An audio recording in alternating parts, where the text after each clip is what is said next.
하나님께서 주시는 말씀 구약성경 출애굽기 4장 2절 말씀입니다. 구약성경 86페이지쯤에 있는 출애굽기 4장 2절 한 절 말씀입니다. 함께 봉독하겠습니다. 여호와께서 그에게 이르시되 내 손에 있는 것이 무엇이냐? 그가 이르되 지팡이니이다. 아멘. 하나님께서는 애굽에서 종으로 살아가던 이스라엘 민족을 이제 가나안 땅으로 탈출시키기 위해 모세라는 인물을 역사의 주인공으로 사용하셨습니다. 그러나 모세는 마음대로 이스라엘 사람들을 애굽 땅에서 자기 마음대로 데리고 나올 수는 없었습니다. 당시에 애굽의 통치자였던 바로의 허락이 필요했지요.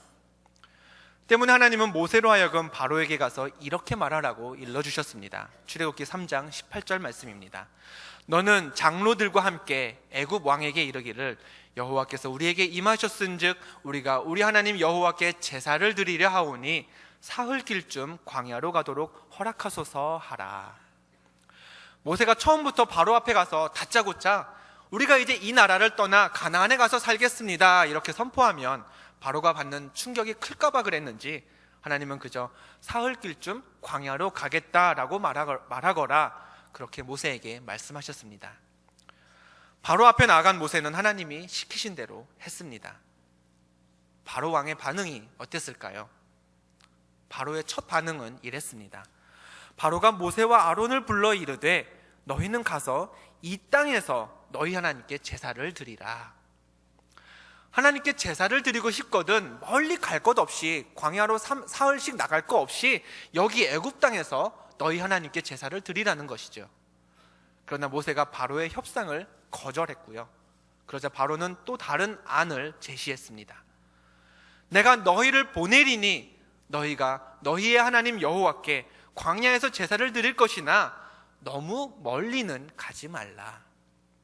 다른 데 가지 말고 이 나라에서 제사를 드리라는 그 처음의 제안에서 한 발 물러선 바로는 가기는 가되 너무 멀리 가지 말라고 모세에게 다시 한번 전했습니다. 모세는 이 제안 역시 거절했습니다. 바로는 한 번 더 양보했습니다.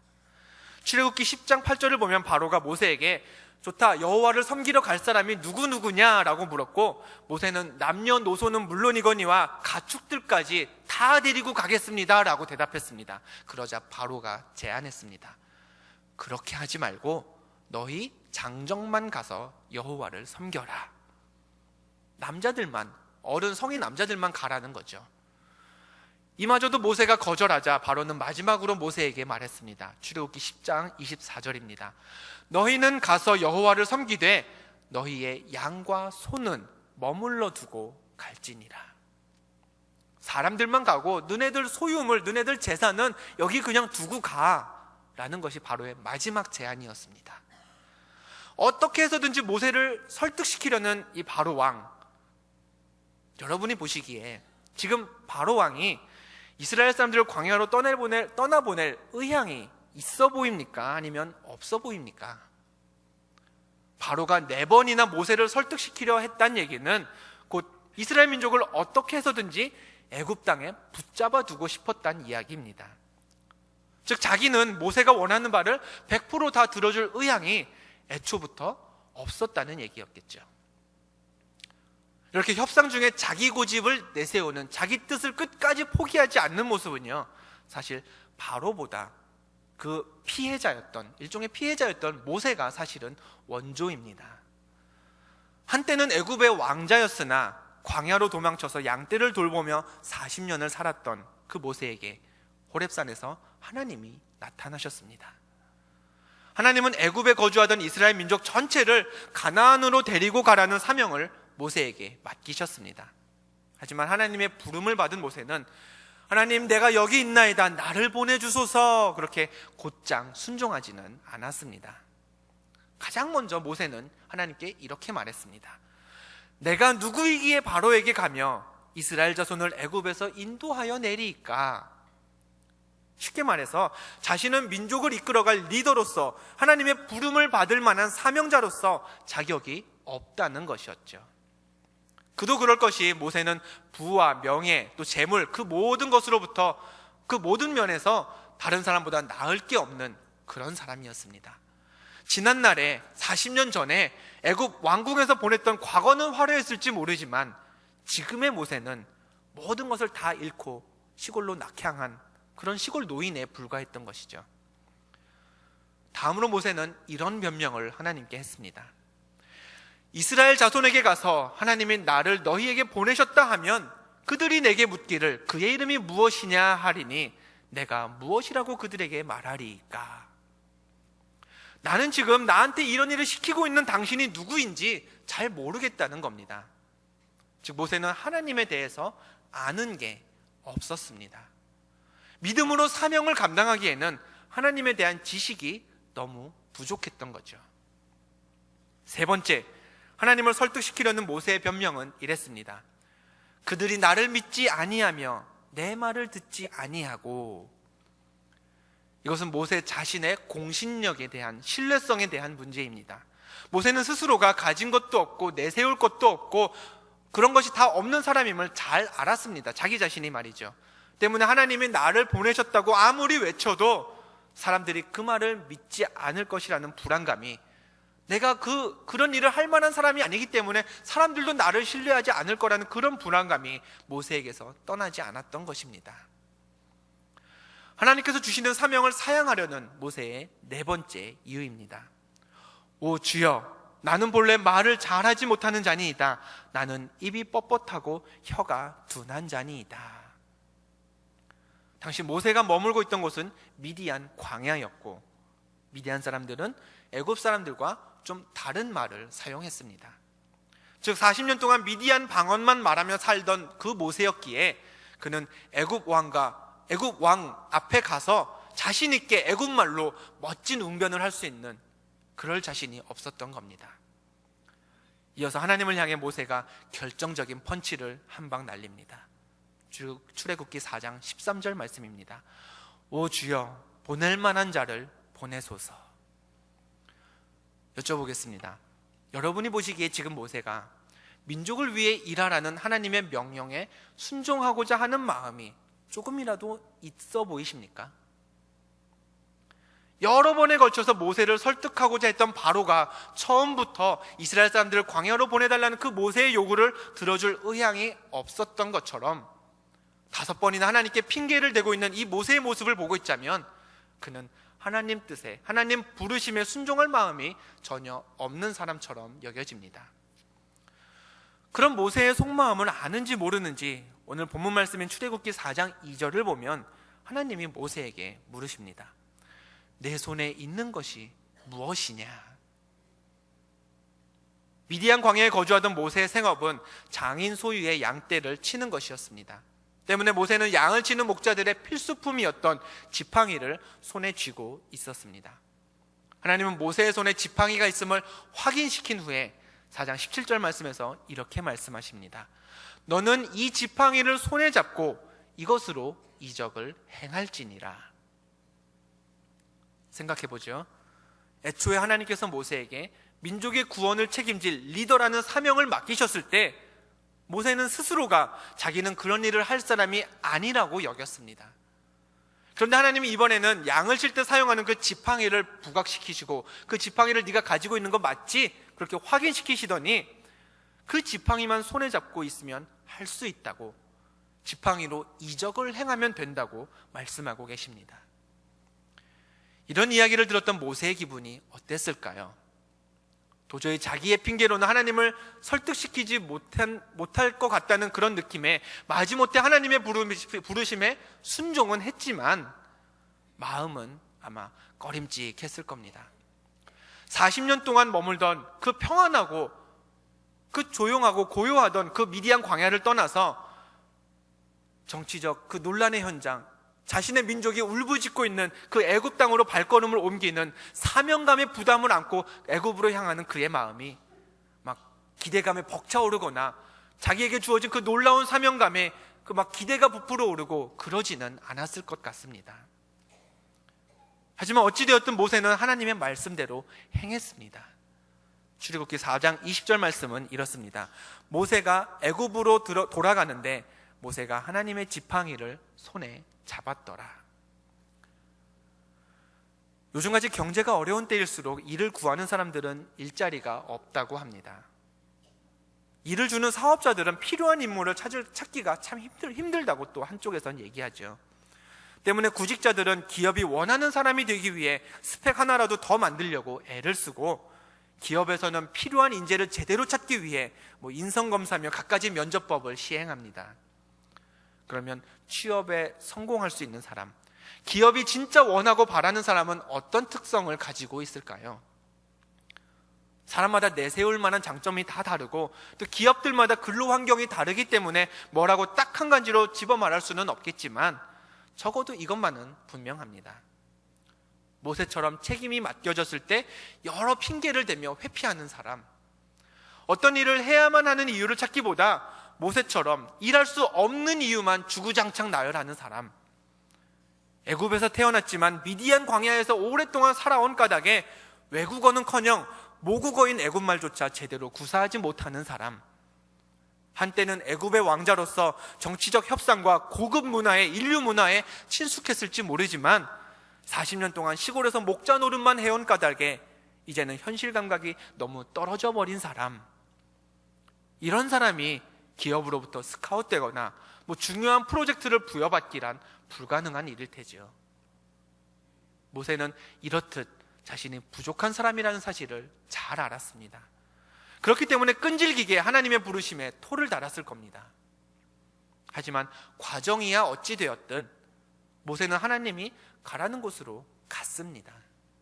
그리고 하나님의 손에 잡으라고 하셨던 그 지팡이를 잡고 갔습니다.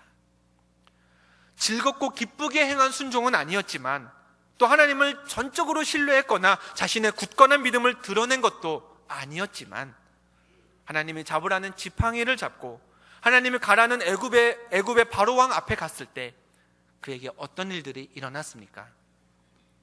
모세가 잡았던 지팡이가 뱀이 되는 기적이 일어났고, 지팡이로 나일강을 치니 강물이 피로 변했습니다. 지팡이 잡은 팔을 강과 운하 위에 펴니까 온 땅의 개구리가 땅 위로 올라왔고요, 하나님이 잡고 가라고 했던 그 지팡이로 모세는 홍해를 갈랐습니다. 지팡이로 반석을 치니 물이 나왔으며, 아말렉과의 전투에서는 지팡이를 들고 기도하니 이스라엘이 승리하는 역사가 일어났습니다. 결국 모세가 달라진 것은 아무것도 없었습니다. 그는 지혜가 늘지도 않았고 말주변이 좋아지지도 않았으며 민족의 리더로서 누군가 그를 인정해 주지도 않았습니다. 단지 조금은 억지로였지만, 마지 못해서 했지만 하나님께 순종했을 때 하나님께서 그를 사용하셨을 뿐입니다. 하나님께서 손에 잡고 가라고 하신 그 지팡이를 마지못해서 잡고 가니까 그 지팡이를 통해 하나님께서 일하셨죠. 억지로 또 마지못해 주어진 일을 해야 했던 사람이 성경에 모세만 있었던 것은 아닙니다. 예수님께서 골고다 언덕까지 자신이 못 박혀 십자가를 지고 가던 그 유명한 장면에 불쑥 등장하는 한 사람이 있습니다. 신약성경 마가복음 15장 21절에 그 사람의 이야기가 등장합니다. 마침 알렉산더와 루포의 아버지인 구레네 사람 시몬이 시골로부터 와서 지나가는데, 그들이 그를 억지로 같이 가게 하여 예수의 십자가를 지우고, 로마 군인들은 군중들 사이에 있던 구레네 사람 시몬이라는 남자를 끌어다가 예수님이 지고 가던 십자가를 억지로 지고 가게 했습니다. 예수님이 모든 인류의 죄를 위해 십자가를 지고 가시는 그 엄숙한 그 순간에 등장하는 시몬이라는 사람, 성경은 그에 대해서 구레네 출신의 사람이다 라는 것 외에는 다른 설명을 해주고 있지 않습니다. 시몬의 고향으로 소개된 구레네는요, 지금은 아프리카 북부에 있는 리비아라는 나라에 해당하는 지방입니다. 혹시 리비아라고 하면 생각나는 사람 없으신가요? 저는 생각나는 사람이 한 사람이 있어서 이제 사진으로 그 사람의 얼굴을 준비했습니다. 예. 누군지 아시겠나요? 지금은 숨을 거두었지만 몇 년 전까지만 해도 이런저런 정치적인 일로 언론에 자주 등장하던 카다피라는 리비아의 전 통치자입니다. 방금 보신 그 카다피라는 사람의 외모에서 볼 수 있듯이 이집트, 알제리, 모로코, 리비아 이런 그 북부 아프리카 사람들은요, 우리가 상상하는 전형적인 아프리카 사람들처럼, 여러분이 익숙하신 모잠비크 사람들이나 이제 그런 쪽의 사람들처럼 그렇게 아주 피부가 완전히 검지는 않습니다. 하지만 예수님 당시에 유대인들이나 또 유대를 다스리던 로마 사람들이 보기에 우리랑은 뭔가 달라, 저 사람은, 그런 정도의 차이가 느껴질 만큼은 이제 피부색을 비롯해서 외모적인 특징이 있었을 것입니다. 마치 우리가 동남아시아 지역 사람들을 봤을 때 서양 사람들이 보기에는 다 같은 아시아 사람처럼 보일지라도 우리가 보기에는 저 사람은 우리나라 사람이 아니라 남쪽 어딘가 다른 나라에서 왔구나 하는 점을 알 수 있는 것처럼 말이죠. 예수님이 골고다까지 십자가를 지고 가던 그 길, 그곳에는 수많은 사람들이 모여서 처형을 받으러 가는 예수님을 보고 있었습니다. 그런데 로마 군사가 그 많은 군중들 속에서 유독 그 구레네 사람 시몬을 콕 집어서 예수님의 십자가를 지게 했던 데에는 그만큼 이 시몬이라는 사람들이 군중들 사이에 있었을 때에도 피부색이나 다른 외모적 특징 때문에 눈에 띄었던 까닭도 아마 있지 않았을까 싶습니다. 구레네 사람 시몬, 마태복음에서부터 요한복음까지의 복음서에서는요, 이 한 장면을 제외하면 그의 이름은 다시는 등장하지 않습니다. 그러나 사도행전을 보면 이런 말씀이 기록되어 있습니다. 사도행전 13장 1절입니다. 안디옥 교회에 선지자들과 교사들이 있으니 곧 바나바와 니게르라 하는 시므온과. 초대교회의 중심지라 할 수 있는 안디옥 교회에 그 중에서도 핵심 멤버인 선지자와 교사들이 몇 명 있는데 그 중 한 사람이 니게르라고 하는 별명을 가진 시므온이라고 사도행전에 기록되어 있습니다. 시므온은요, 발음도 비슷합니다만 시몬과 같은 이름입니다. 결국에는 똑같은 이름입니다. 그리고 니게르라고 하는 이 사람의 별명은 검다, 검은색이다 라는 뜻의 헬라어입니다. 결국 니게르라 불렸던 시몬은요, 남들보다 피부색이 검었기 때문에 어디에서나 눈에 띄었던 사람 때문에 검다라는 뜻의 니게르라는 별명으로 불렸던 구레네 사람 시몬과 동일 인물인 것입니다. 그저 잠깐 예수님의 십자가를 대신 지었던 게 시몬과 예수님의 유일한 만남이었지만 시몬은 그 짧은 수고와 헌신으로 변화되었습니다. 그리고 안디옥 같은 중요한 교회에서 중요한 역할을 맡은 중요한 사람이 되도록 하나님께서 그 시므온을 축복해 주셨습니다.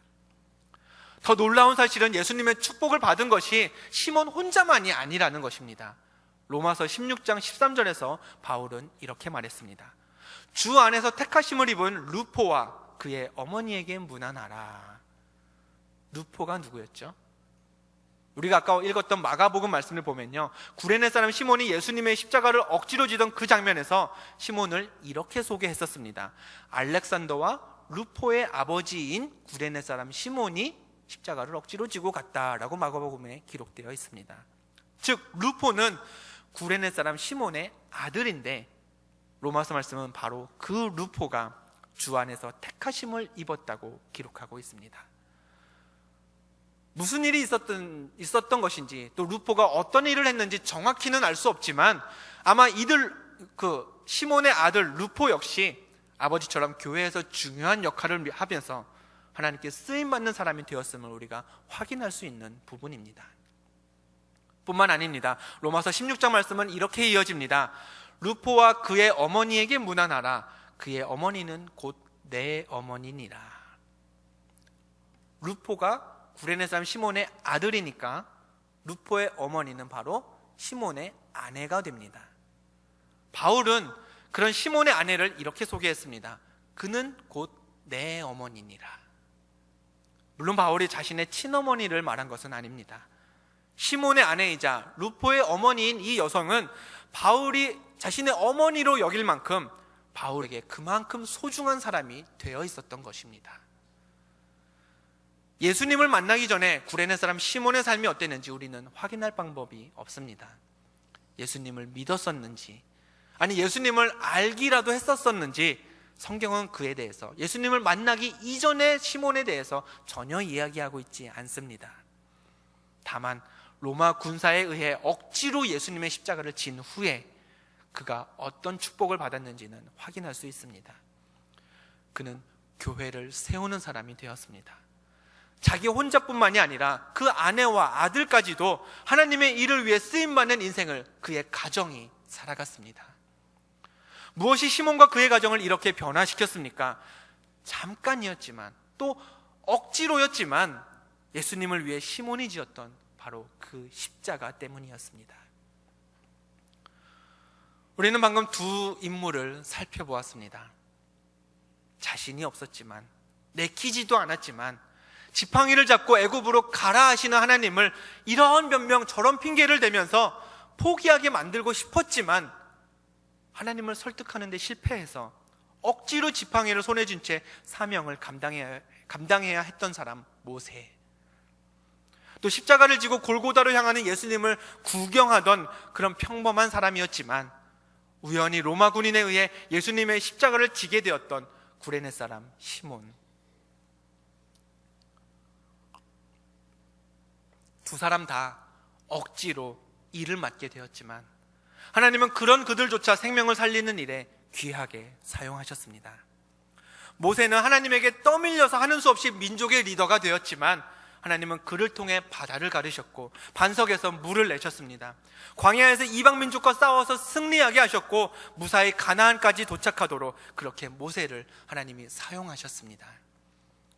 구레네 사람 시몬은 군인에게 떠밀려서 맡겨진 일을 하지 않을 수가 없었습니다. 그러나 하나님은 마지못해 사명을 감당했던 그를 통해서 이후에 안디옥 교회를 견고하게 하셨고 그의 아내와 자녀에게도 바울을 도와 복음을 전하는 일에 쓰임받는 축복을 더하셨습니다. 이 한 해 우리들의 신앙생활은 어땠습니까? 억지로, 또 마지못해서, 기쁘고 즐거운 것이 아니라 부담감 가지고 했던 그런 일은 없었던가요? 궂은 날씨에 집에서 편하게 쉬고 싶었지만 예배 섬김이었기 때문에 예배드리기 위해 교회로 향했던 순간들, 직장에서 일을 마친 후에, 아니면 가정에서 아이들 돌보느라 진을 다 뺀 후에 좀 쉬고 싶었지만 전도사님의 전화 받고 억지로 헌신 예배에 참여해야 했던 그런 기억들, 뭘 어떻게 해야 하는지도 모르고 얼떨결에 떠맡았던 속회의 리더라는 자리, 장자가 붙은 자리가 불편해서 웬만하면 사양하고 싶었지만 순서대로 돌아가는데 올해가 내가 맡은 순서여서, 혹은 다른 사람들이 아무도 맡으려 하지 않아서 하는 수 없이 맡았던 선교회장과 또 무슨 팀장이라는 자리, 억지로 참여했던 예배였고 억지로 맡았던 봉사였기 때문에 하나님 앞에 떳떳하지는 않을 수도 있지만, 그리고 제대로 맡은 일을 하지 못한 것 같아서 하나님 앞에 죄송스러울 수도 있지만, 그러나 괜찮습니다. 우리가 믿는 하나님은 억지로 예수님의 십자가를 지며 성경 한 구절에 짤막하게 기록되었을 뿐인 그 구레네 사람 시몬조차 교회의 선지자와 교사로 쓰셨던 분이시기 때문입니다. 자원해서도 아니고 억지로 남의 손에 떠밀려서 십자가를 졌던 시몬이지만 그 아내와 아들까지도 초대교회의 소중한 사람들로 세우셨던 분이 바로 우리 하나님이시기 때문입니다. 예수님께서 말씀하십니다. 억지로라도 나의 십자가를 지어주어서 참 고맙구나. 억지로였지만 끝까지 나를 놓지 않고 붙들고 있느라 수고가 많았구나. 지난 한 해 예수라는 그 이름을 포기하지만 않으셨다면 하나님은 여러분이 지고 왔던 그 십자가를 기억하시고 지금부터 여러분의 삶을, 여러분의 가정까지를 하나님께서 책임지실 것입니다. 억지로 십자가를 졌던 구레네 사람과 그 가족을 위대한 사역에 사용하셨던 그 하나님께서 여러분에게, 그리고 여러분의 가족에게도 동일한 축복을 내려주실 줄로 믿습니다.